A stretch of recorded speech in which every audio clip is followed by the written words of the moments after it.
Welcome to Politics Done Right. I am your host, Egberto Willies. This is a progressive program that will take the mystery out of politics. This is the program that will encourage you to make sure government becomes we the people. Whether you are liberal, progressive, conservative, or otherwise, you get to air your point of view. We are an independent media outlet that, unlike mainstream media beholden to corporations, we only owe allegiance to you. Remember, you can also send me a tweet at EGBERTOWILLIES. That is at Egberto Willies. Let us engage. It is Politics Done Right. Welcome to Politics Done Right from the studios of KPFT 90.1 FM Houston, your community radio station.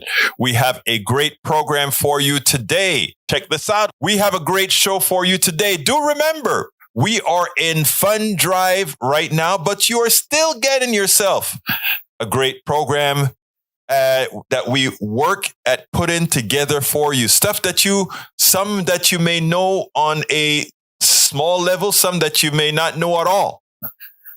That's why we're here. Politics Done Right, KPFT 90.1 FM Houston. We're asking you to invest in this community radio station. But why? Because, folks, there's a lot of media out there, but it's not media that you control.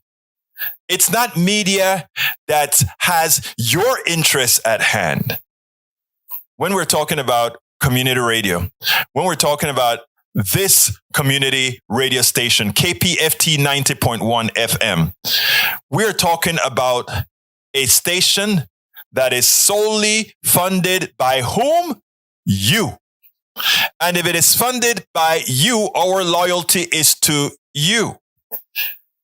Most other stations, commercial stations, they're funded by their advertisers, and their advertiser needs to program you. And they need to have you in a particular modal. That is why our politics is so bad. Because we need you uninformed. Politics Done Right doesn't believe in that. Politics Done Right, KPFT 90.1 FM, Pacifica Network, we don't believe that. We believe that it is essential that you are in control. It is essential that you support us so that we can feed the ethos, that we can give, we can enlighten with what is the absolute truth. In that light, I'm asking you to please call 713-526-5738 or go to kpft.org and support us. You can support us with a $25 membership, a $40 membership, or you can get any one of our gifts that you find there. Please do this in the name of Politics Done Right. Also, remember that you can get one of my several books out there. As I see it, Class Warfare, the only resort to right-wing doom, for a contribution of $120. It's worth it. How to talk to your right-wing relatives, friends, and neighbors for a contribution of $120. How to make America utopia. Take away the economy from those who rigged it. Pledge of $120. You can get any two of those books for $200. Any three of those books for $250. That is to support our station. And all those books, I promise you, give you all that you need to have that conversation across the board to ensure, to help us make a better America. So please support us. Please support KPFT 90.1 FM Houston. Call 713-526-5738 or visit kpft.org. In the name of Politics Done Right, please select one of our books, several of our books, or one of our offers. We're here for you. You can get Politics Done Right Mondays through Fridays on Facebook Live at facebook.com/politicsdoneright, on YouTube Live at politicsdoneright.com/YouTube, Please do not forget to follow me on Twitter for updates. My handle is at Egberto Willies, at EGBERTO WILLIES. Before you get started, please remember to keep your community radio station in your minds, KPFT in your minds. Talk about it. Tell your friends about it. Tell them you know about this station in town, 90.1 FM Houston, that needs your support, that is there to provide that nourishment that we need. 713-526-5738.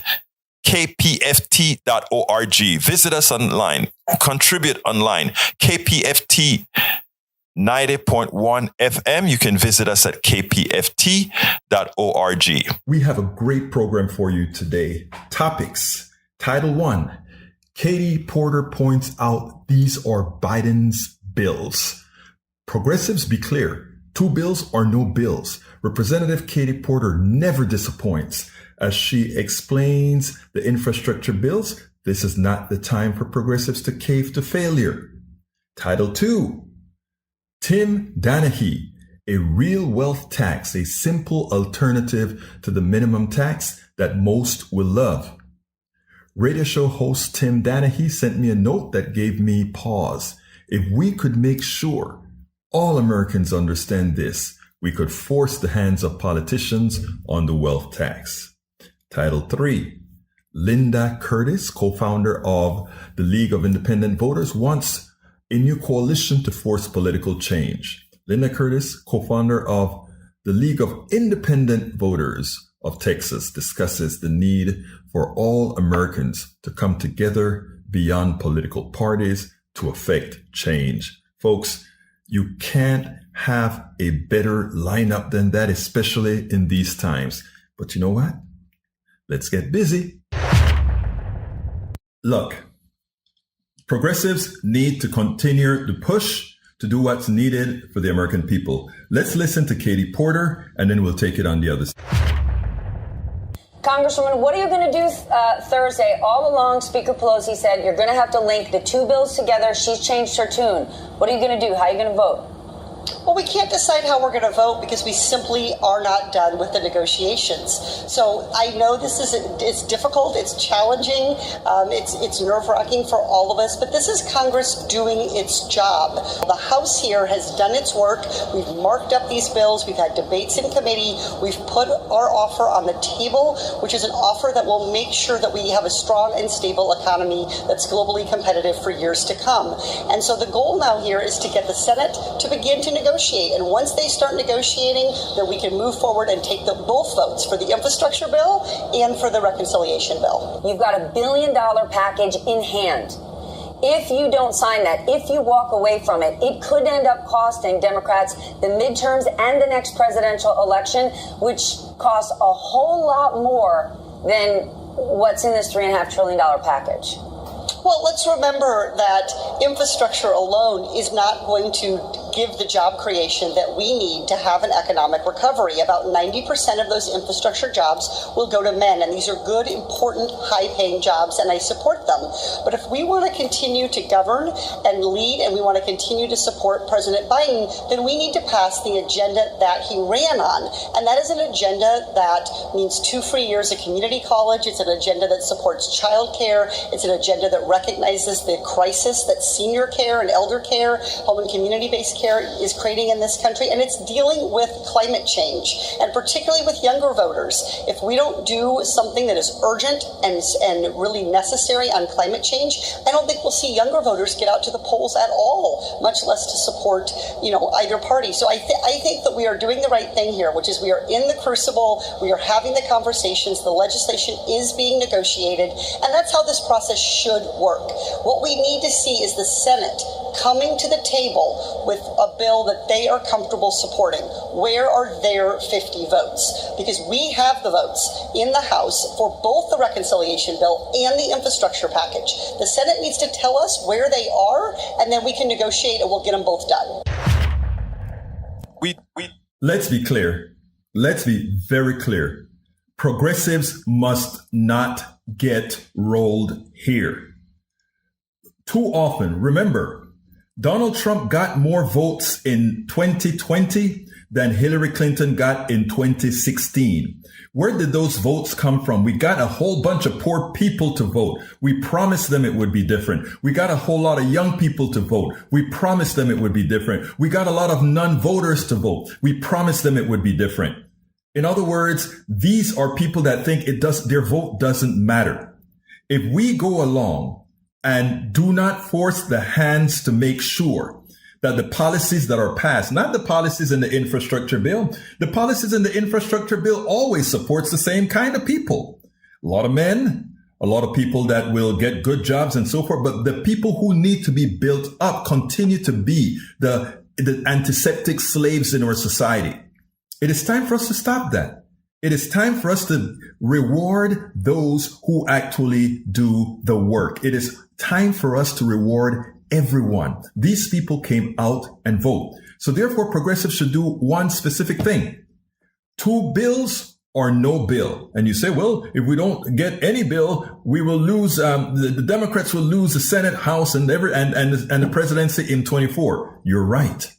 But if you just pass that one infrastructure bill that only protects that little mass of people, the same will occur.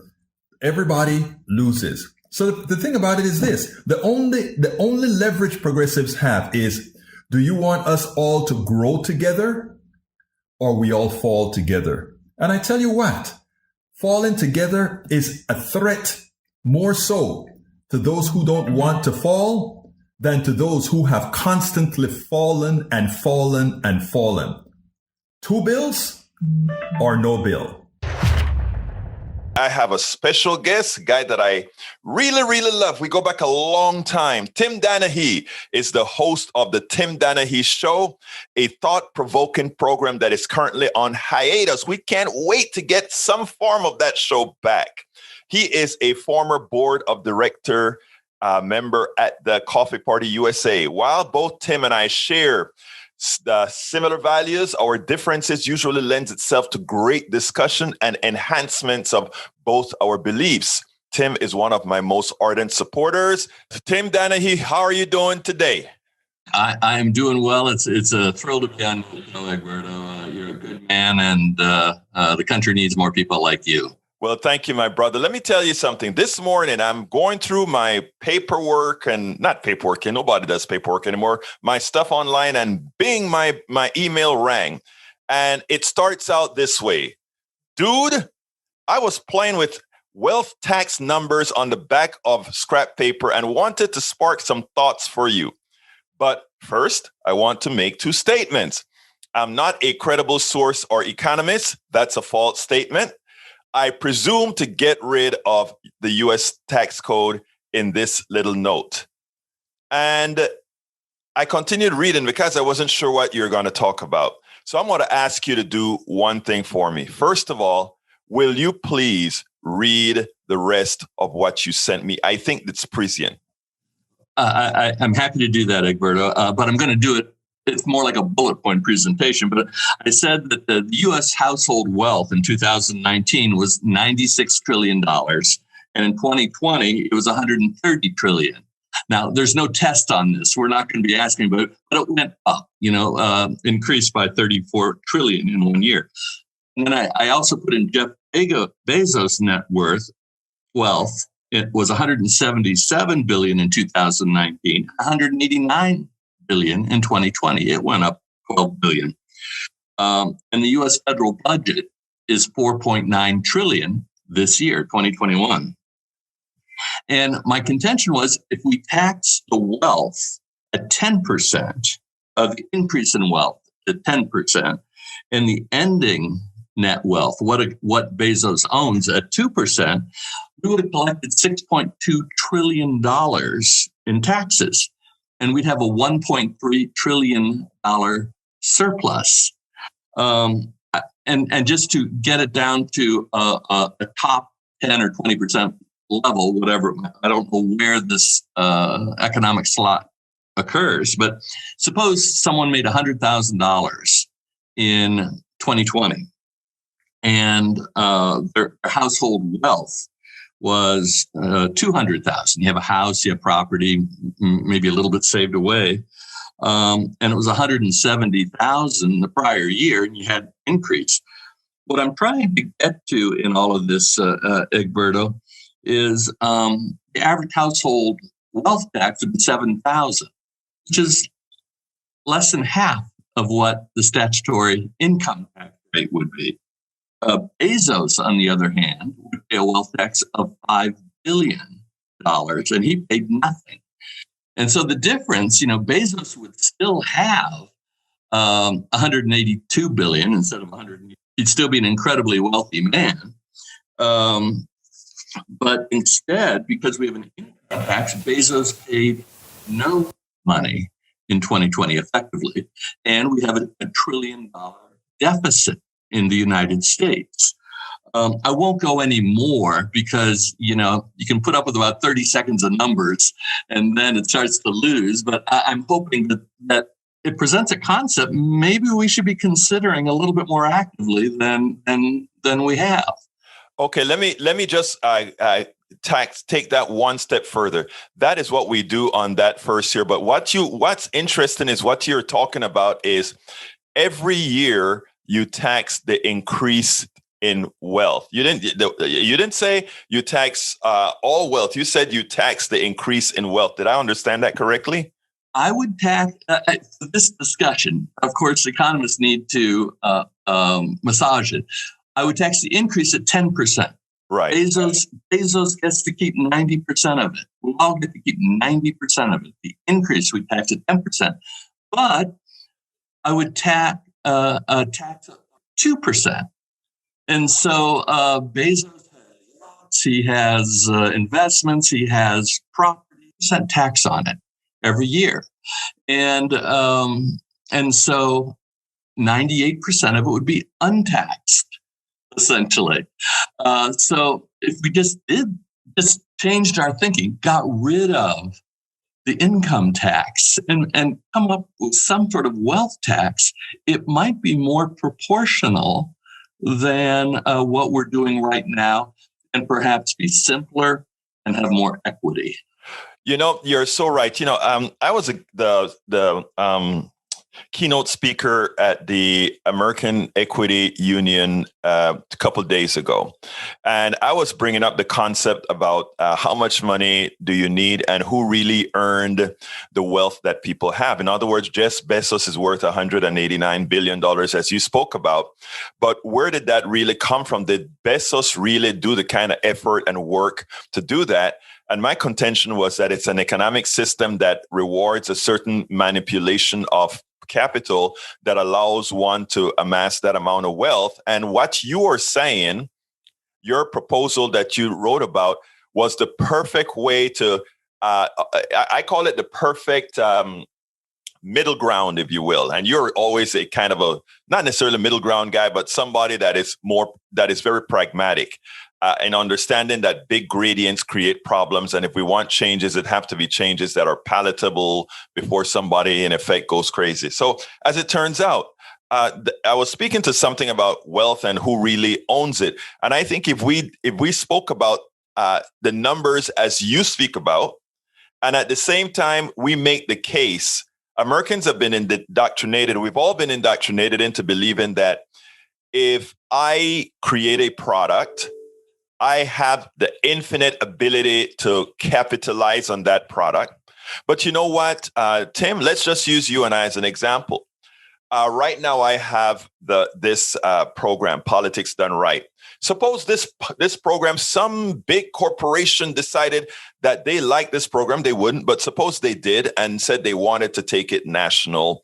And I was able to sign a huge contract, and every year I get several $1 million to do Politics Done Right. And it would be great, right? And I would still be doing good. And I will be awash in cash. But here's the magic. This would not have happened without the investment that Tim Danahey and all the other contributors to Politics Done Right that I've had over the years. So this great thing happened to Politics Done Right, this software, this media company. Who deserved Who deserved the spoils? Would it be only Egberto Willies?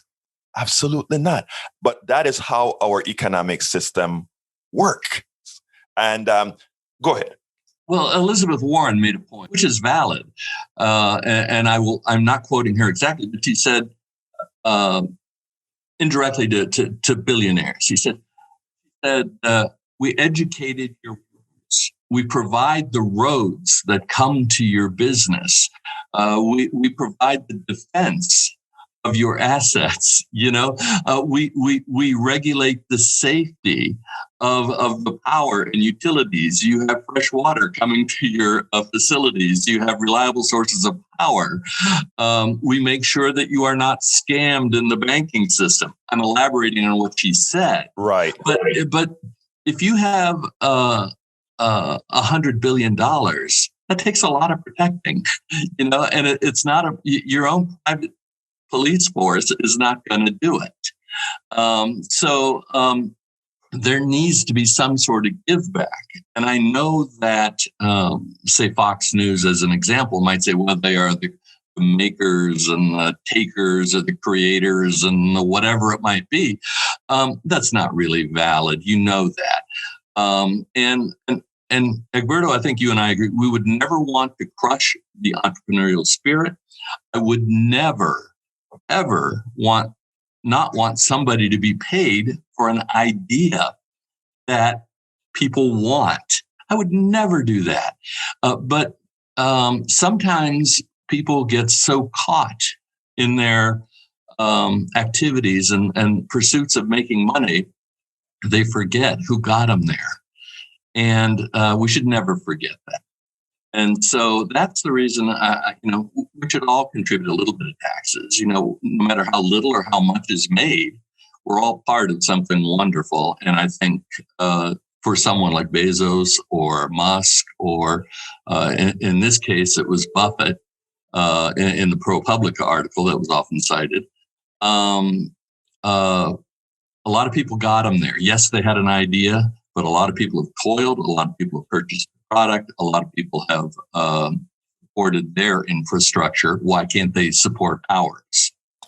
It's interesting because for those people who really have ideas, Tim, I had a software company. I had a lot of ideas, and from that ideas came over 20 products.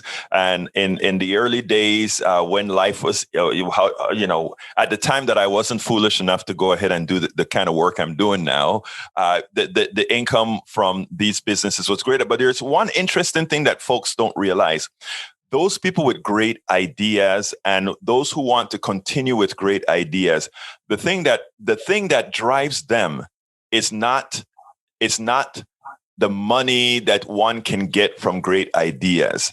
It is the euphoria that comes from creating great ideas. And if you look at Bill Gates in the beginning, Bill Gates very, very early on, it was originally the idea. And then when he learned about capitalization, that is when that took over. When he said, no, all these things have worth. And then he became from the ideas guy to the movement guy, and all his ideas thereafter came elsewhere. Same with Bezos. Bezos had the idea of selling books. But after the capitalization thing hit him, it was almost less ideas, building on the ideas of others as you capitalize. A lot of people don't quite understand that engineers, people that produce things, you have several companies yourself, people that produce things, there is a certain euphoria in doing these things that don't require you to say, I've got to turn this into, I got to capitalize everything. And if you doubt that, look at communist countries, look at every type of country there is. And I'm not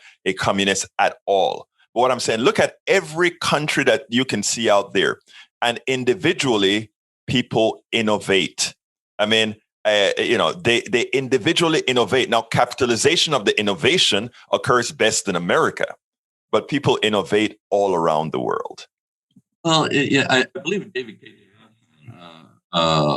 wrote in one of his books about even Bill Gates and others who are early pioneers. Perhaps Bezos was one of them, early pioneers in the software industry.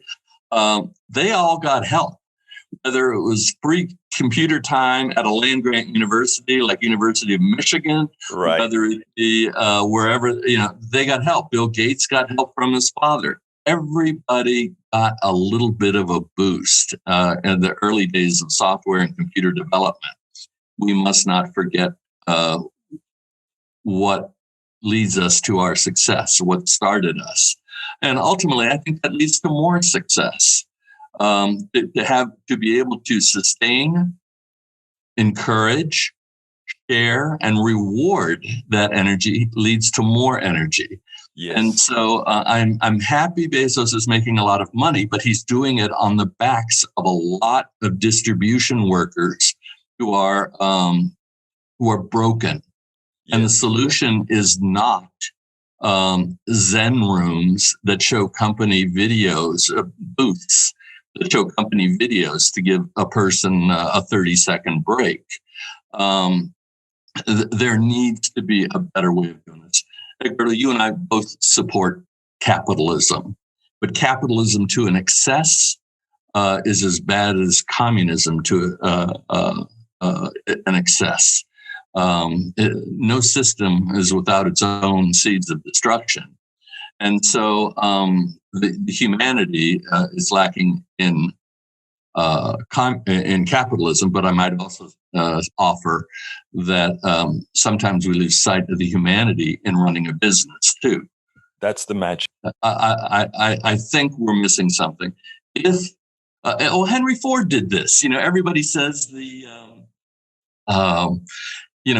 created the $5 a day wage, and they said, "Oh, that's fantastic," and he's really going to pay his people. Well, the problem was he had created a work atmosphere that had gone from the foreman apprentice structure, where it was a team of people making cars, and people were engaged. They were learning. They would learn about the drivetrain. They would learn about the finish, whatever. And it was an engaged team that was producing cars. But then he bought into this Frederick Taylor model, of scientific production. Right. And so what happened is that everybody got segmented. Everybody had to do the same thing, same bolt turn, same torque, that kind of thing. And so he was losing people right and left. And so he said, I'm going to pay him $5 a day. Excuse me. So that's how he retained people. But it became a soulless thing. And the irony of that is production still remained about a car a minute. And, production really didn't increase, but it's evident that capitalism had to buy its way out, but the quality of life was not sustained. Absolutely. So, well, Tim, the question I ask everybody at the end of an interview, and it goes as follows. What would you have liked me to ask you that I didn't?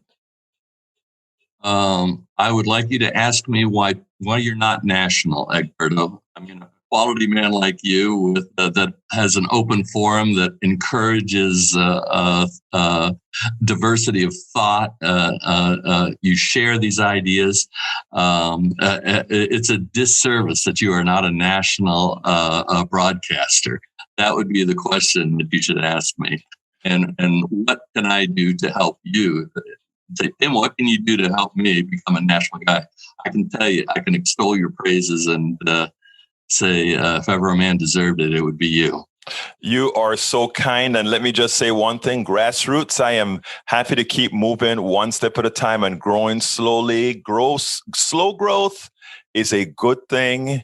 And with people like you and many others, we'll continue our slow growth to really start changing minds and really start building minds. So look, Tim, I thank you so kindly for being on Politics Done Right. And you keep doing what you're doing because you keep sending me stuff like this because I tell you what, you're always, as usual, thought-provoking. You have a wonderful day and thank you for having been on Politics Done Right. It's an honor, Egberto. You too. We are honored to have a special person. While this is going to be an interview with a Texas theme, this is actually something that you should learn a lot about. It covers how we as citizens should interact, should engage throughout the entire country. Because unless we stand up as citizens, nothing is going to change. I'm honored to be with Linda Curtis. Linda Curtis is a co-founder of LIV. And by the way, you might want to know, what is LIV? The Independent League of Texas, and longtime political independent. She got to Texas, as the saying goes, as soon as I could in 1992. Linda has a 40-year history advocating for non-aligned independent voters. Linda is a ballot access expert for new parties, independent candidates, and citizens petitions in Texas. She is leading an LIV effort to bring together the tools to share with those doing citizens petitions called homegrown petitions. Welcome to Politics Done Right, Linda. How are you doing today? I am good. I'm thrilled to be here. And thank you so much for letting me join your show. Well, look, first of all, I need to correct how I called your group. It's the League of Independent Voters of Texas. And by the way, do they have different versions of this throughout the country, I imagine, right? Yes and no. Okay, there are LIV, for short, is a nonprofit 501c4 advocacy organization. We're not a political party. So you see the word independent used in with nonprofits that may sound exactly the same, but they're not. But they're doing maybe some similar work. And then there are parties that use the word independent. So it gets very confusing for independent, for anybody, really, not just right. voters. Well, look, first of all, one of the reasons I wanted to talk to you is about how, for all practical purposes, how crazy Texas has become in the way we write laws, in the way we handle our environment, et cetera, et cetera. I think you really wanted to talk about the big freeze, the big squeeze. So let's go ahead and get started there, because that is something that the entire country can have a taste of and actually can live vicariously through Texans' eyes. Yes. And Texas, let's not forget, because we are a massive state, not just in terms of land mass, but we are a very populated state, and we are hell-bent to bring the world to Texas as quickly as possible, which, by the way, is wreaking havoc on our energy and water issues, which is what I'm going to talk about. There's also the fact that we impact on the nation's, our federal officials, the presidency. Texas has huge impact, and it's time that we move Texas along into the current century, because we have people running the state at the state level who just don't understand that Texas is all over the place in terms of its politics. We are not a red state. We are plenty blue. And if you combine them all together and build big tent coalitions on the big issues, we are very purple.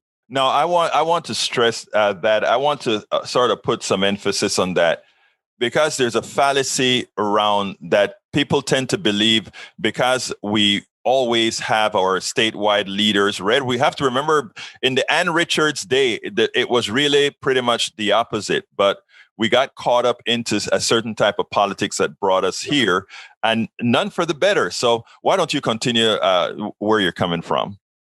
Okay, yeah. It occurred to me back after I had worked in the Perot movement before that, with the progressive independent movement with Lenora Fulani. In about 2000, when the Reform Party imploded and went away, great experiment. It occurred to me that our politics was at that time already going off the rails when Rick Perry put forward the Trans-Texas Corridor. This was the big NAFTA highway, right, to bring in non-unionized goods from Mexico up through Texas, up to Canada.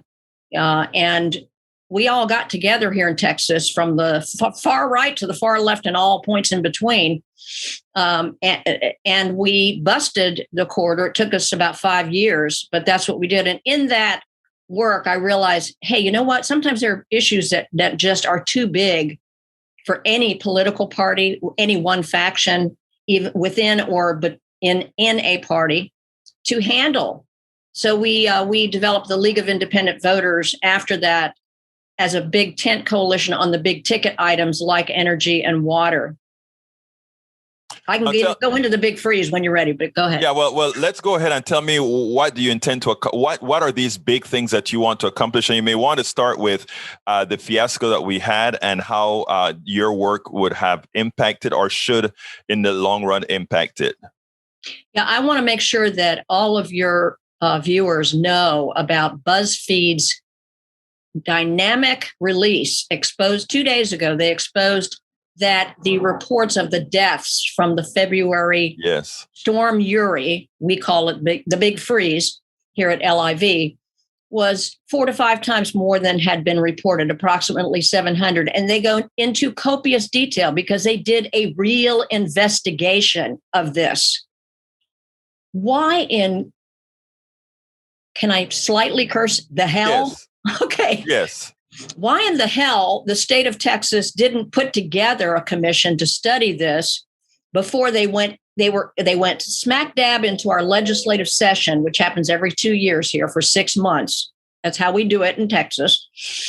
And they've put together this cobbled together, highly technically complicated piece of legislation, Senate Bill 3, which is about to come out of the sausage maker because the session ends on the 31st. And they are not likely to address some of the basics, like who walked off with $50 billion in profiteering in the middle of a disaster. They should be investigated. There should be illegality involved in these companies that walked off with all this money and put our entire affordability of our grid in chaos. We're going to see this unfold. The Republican Party, led by the governor, is trying to push this through the session. They should have had a special session solely dedicated to this. This impacts on every single person here. And let's not forget, millions of people are sitting there staring at the possibility of freezing to death. I live in the area that was hit most hard. I was deathly afraid. I went to a place, somebody else's place, who had a wood burning stove to be secure. This is what we're dealing with here in Texas. We should be, and we are becoming, if not yet, the laughing stock of the nation, where oil is king, but the king needs to be toppled and gotten under control, starting in the governor's office. That is so important, and I don't want to reiterate something that you said because it's important.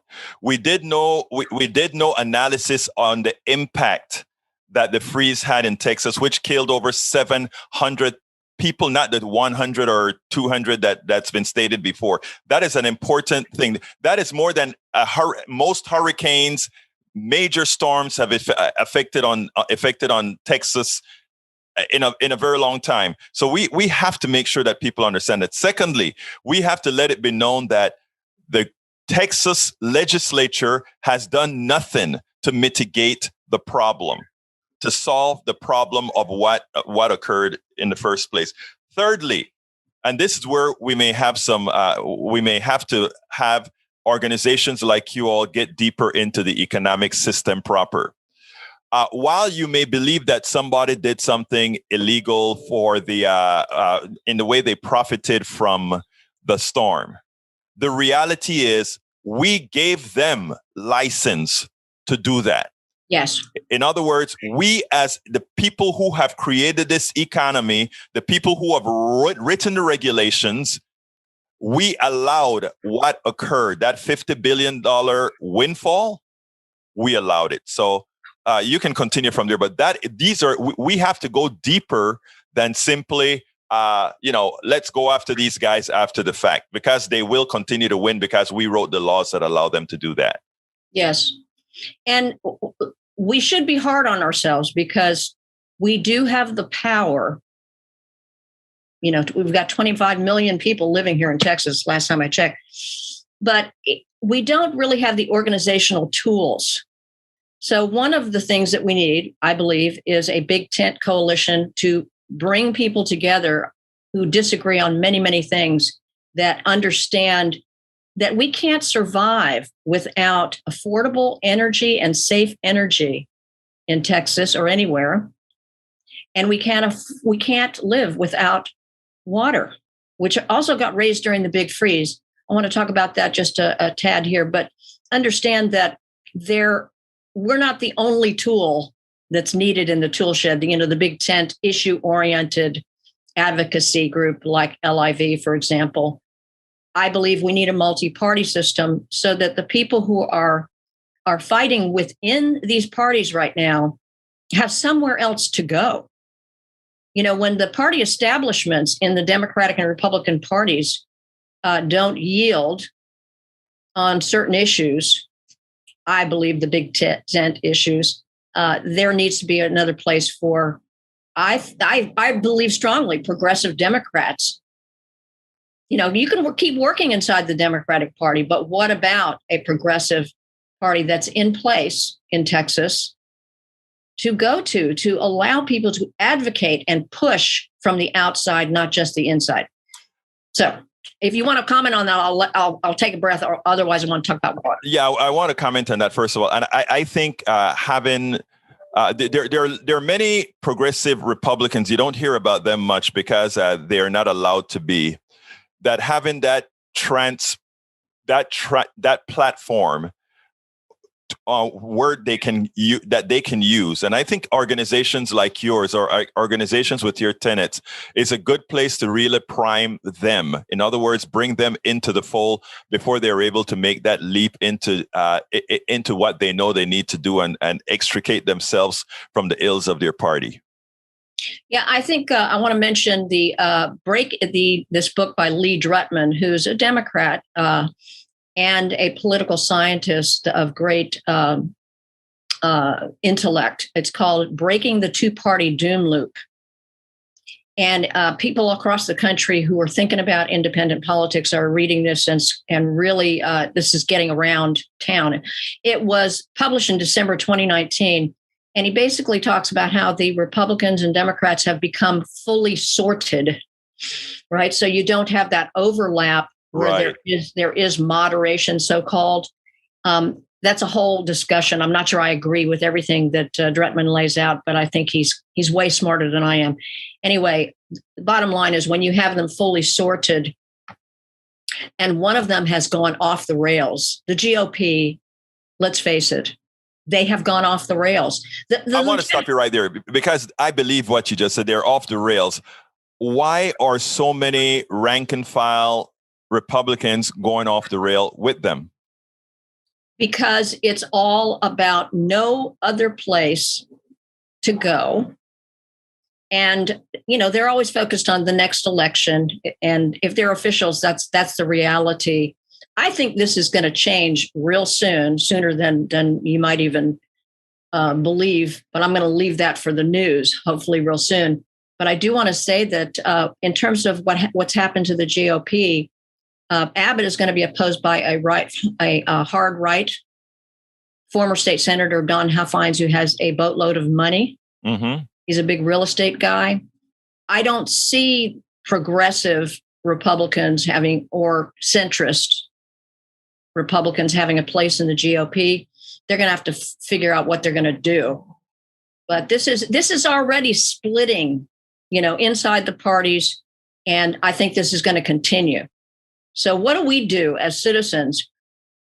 I believe we need to be pushing for more competitive elections, and Drutman makes the case that if you want stability in your political system and you want coalitions to work things out in a more in a way that gets us, quote, that supports a majority of the populace. Right. I hate to use the word centrism because I think it's become it's not. Don't use it. Please don't. Yes. Yeah. I don't like it. So on the big freeze, on the big squeeze, this is the water issue that LIV really actually was one of our founding issues back in 2013. I live in an area between Houston and Austin, Texas. It's a little place called Bastrop, Texas. Of course, I know it well. I ride the bike out there. Oh, good. We love our pine trees. And let me tell you, growth is coming here, being pushed out from Austin, mm-hmm. because Austin back in 2000, for a long time, but it really went off the rails in Austin when the real estate lobby took control of the council to press pedal to metal on getting people to move to Austin as quickly as possible from around the country, because isn't it great? Well, it's not great if your infrastructure can't keep up, which we can't. And who pays, right? Who's paying for that infrastructure? And Texas has terrible laws that allow for offloading of those costs onto the current residents to pay for the people who are not here yet. Right. So what we have now is water, groundwater underneath us being moved to the I-35 corridor to fuel growth and to subsidize growth. And let me tell you, when you create a disaster on an aquifer, it ain't fixable. Not like the grid. Well, we know what has been happening to the Edwards Aquifer right there under Austin, and now they're wanting to go across the mountain to the next. They're taking from an aquifer out here that does not recharge worth, in anybody's lifetime. Right. The Edwards is at risk because we're piping this water down through the Vista Ridge project to the San Antonio area, so developers can make San Antonio ratepayers pay for development in the hill country. Right. With this Vista Ridge water. It's totally insane. And it's so unfair. What really pisses me off is that San Antonio is the poorest municipality, metro area in the United States. A lot of people don't know this. Yeah. And they were deemed the most economically segregated metro area in the United States about 2 years ago. As big as they are. And the Democratic officials that run pretty much the city of San Antonio, they're very tight with the developer machine. That whole thing needs to be busted. One party rule in these big municipalities, and some of them have become very problematic from the standpoint. I think when we spoke or when we communicated by email, that is something important that you said. And I want to let people understand this. First of all, progressive is one thing. Democrat or Republican is something else. And what you've actually shown is that if you take a look at the big municipalities here in Texas, they are in fact controlled by Democrats, and many a times they do some of the same bad things for their own people when it comes to water, when it comes to what areas of town get the bad industry, et cetera. So point taken. I think you should expand on that. Well, anytime a municipality tries to stand up for itself in the right way, and it happens on a regular basis, like the Denton frack ban measure they passed maybe 4 or 5 years ago. We decided to go from local rule to state rule, even though the party claimed they believed in local rule. Exactly. Denton is very Republican. Yes, I know. And they say, listen, we would prefer not to have a frack facility 200 feet from my back door. So the city got together and put together a reasonable setback rule. They passed it via the citizens measure, which we have the right to do here in Texas in all home rule cities of over 5,000 population with city charter. And the legislature couldn't wait to pass a bill to overturn the frack ban and say no municipality can do these setbacks. They couldn't even wait for a court case if it was unconstitutional, which the oil and gas lobby claimed. They couldn't wait for a court case, which is where measures that get passed get dealt with if there's really a problem. So the whole thing is very sickening to me. And there's no way to bust this without a broader movement where we get people the tools that they need to challenge these things outside the big party organizations. That's all I can figure anyway. Well, actually, that is important because, as you said, Denton was a Republican area who passed laws against the oil industry, and the Republican state government decided to override them. And here in Houston, we have Lina Hidalgo, who found a way. Lina Hidalgo and other good progressive Democrats in this area, they found a way to make voting more accessible. And the state now in HB 6 is trying to clamp down on that. So what you're saying makes a whole lot of sense. And throughout the country, this is a reality. In all these bills that are being passed against voting and other issues, we have to start realizing that a lot of times it's not just only Republicans doing the wrong thing, but others acquiescing on a power grab. Yeah, and it's really the lobbies. The lobbies run the show. The reality is, though I'm very critical of the governor at this point, it's really he's towing the line for the oil and gas lobby, which is way bigger than Greg Abbott. Right. I'm not sure how long that's going to last. Mother Nature rules. These guys don't get this. They never do. They get, look, what they get is this. They get that they can get wealthy before the hits the fan. And by the time that stuff hit the fan, they're old, wealthy, and gone. But look, we're coming within 20 minutes of this stuff. And I want to tell you something. You said in the note that you sent to me, this is important because I think this is a core of what I wanted to get out of you and actually why I really wanted to talk to you. Said, stifling independent voters instead of embracing us, working with us, and yes, disagreeing with us in order to build consensus is critically important leading up to 2022 election and for small d democracy. You sent me a long piece of that when we spoke about this interview. That is the core of everything that you have said. So what I'd like you to do is speak on that, speak on why we all need to get together and how do we make sure we have a progressive 2022 that will do good for every Texan, every U.S. citizen. This is where I worked in the Perot movement back in from 93 or 4 to 2000 and worked with the so-called militant moderates that were backing Perot and some of the right wing people who came into the party. There was Jesse Ventura. It was a wild scene. But one of the things I really, and we had many disagreements that we never worked out, which is why the party, I think, went away. But one of the things that we did talk a lot about, and I think is really operative today, back then, that was a long time ago, we realized that the left, center, right paradigm had started to kind of come unglued, and that the dynamic in American politics was becoming more and more the top versus down. The few people at the top, we see way more of this now with income inequality, and the rest of us at the bottom.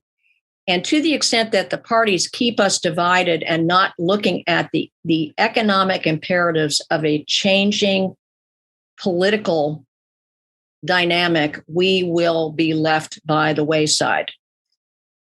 These are very challenging times brought on by the convergence of Mother Nature, I believe, climate change, if you want to call it climate change, and changing economics that no one really truly understands. We've got to figure out how to roll with the punches. And the only thing that I know how to do in rolling with the punches is building cross-partisan coalitions where people are talking to each other, not yelling at each other, though we might on occasion. But we're coming from the vantage point that we have to solve problems. The parties, including the Democrats, really are stuck in a time warp, defining progressive as in certain ways that just don't get you that cross-partisanship that you need to have real dialogue and problem solving. That said, there has to be a difference between that and splitting the baby, which goes on in compromise, where you get nothing really because it just turns to crap. I don't know if I'm making sense, but these are the things that we talk about every day. How do we do this in that changing environment, both geophysically and in terms of politics and in terms of economics? And who's driving the train here? Mother Nature and economics, probably, not us. Well, Linda, first of all, before we end, no, you made a hell of a lot of sense, first of all. One of the reasons I wanted to have you on, because as progressive as I am, the most important statement you've just made is that we all have to come together. We're not going to agree on all things, but we have to talk to each other. And it's not about compromising. It's about getting what's best for us all. I wrote a book called As I See It, How to Talk to Your Right-Wing Relatives, Friends, and Neighbors, because I do realize that we must have a dialogue. And we also have to come to the conclusion that most people are good. A lot of what we think comes from externalities. It's the puppeteers that are running us. If we can get together and say what we want, we can mitigate that. And that is what I'm all for. Look, Linda Curtis, thank you so kindly. Board member of League of Independent Voters of Texas and co-founder. Thank you so kindly for having been on Politics Done Right. This is great. Thank you so much. I appreciate you. Please call 713-526-5738 or go to kpft.org and support us. You can support us with a $25 membership, a $40 membership, or you can get any one of our gifts that you find there. Please do this in the name of Politics Done Right. Also, remember that you can get one of my several books out there.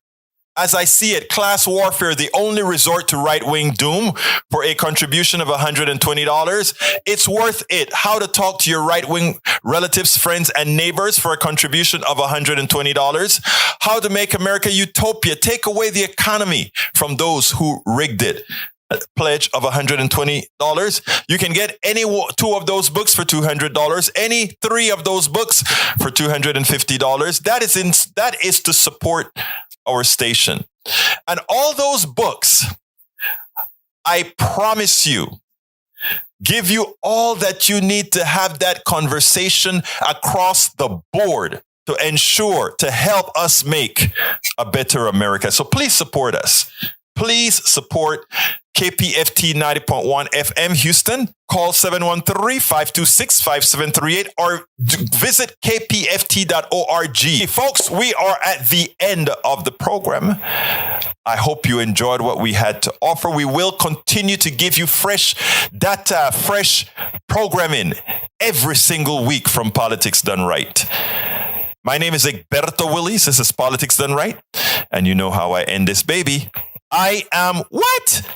Out.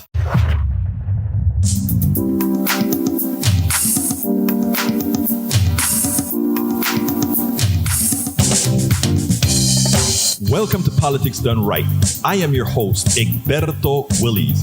This is a progressive program that will take the mystery out of politics. This is the program that will encourage you to make sure government becomes we the people.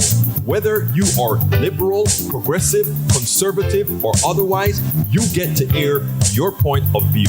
We are an independent media outlet that, unlike mainstream media beholden to corporations, we only owe allegiance to you. Remember, you can also send me a tweet at EGBERTOWILLIES. That is at Egberto Willies. Let us engage. It is Politics Done Right.